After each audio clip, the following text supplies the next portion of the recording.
Hello everyone, and thank you for taking a look at the short video tutorial on the training, how we've set up the training set 1 for all of you.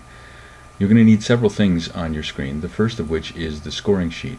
And as you scroll down through the first page, or the landing page, you'll see that there's a link to download and open the training set scoring sheet. It's a Word document. So once that downloads and it opens, if you're asked to enable editing, please do.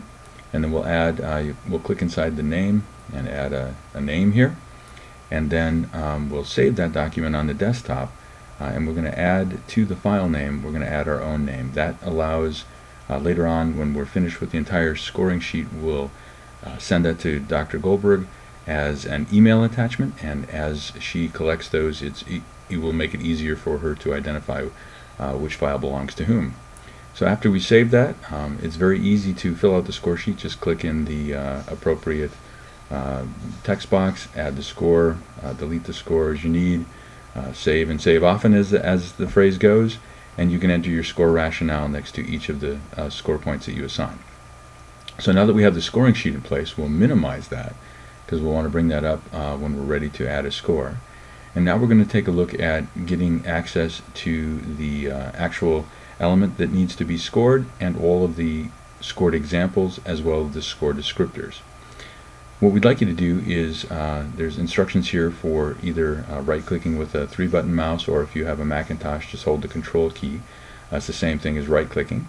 And if you right-click on the element and open it in a new tab, you'll see in this video that at the top each one of these documents is opening in a new tab, including the score descriptors underneath the letter A there. What this allows you to do is jump back and forth between essentially the pieces of paper that you need to do the scoring. The actual thing that we need to score is on the portfolio page, but this lets us jump and see all the score descriptors, and here we get to see one of the scored examples, so we can inspect that, go down and see what a 3 in this case looks like for element A. Jump over, we have a example for score point 2 and score point 1, and then again the first tab is the assignment to or the example to score for letter A.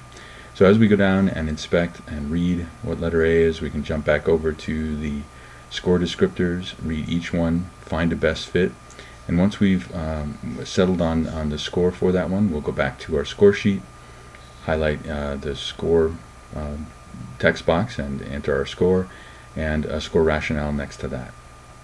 We'll save that document as we go, and again then we can minimize that and go back to letter B. However, if you'll watch with me here as I minimize that, I'm going to go and clean up the screen first, because we'll close all but the very first tab, which is the portfolio tab. We'll close out the examples.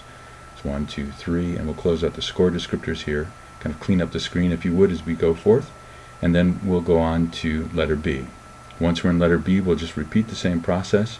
Right-click and open in a new tab, and again you can see along the top of the screen that they're opening as we go, kind of getting ready to do the scoring.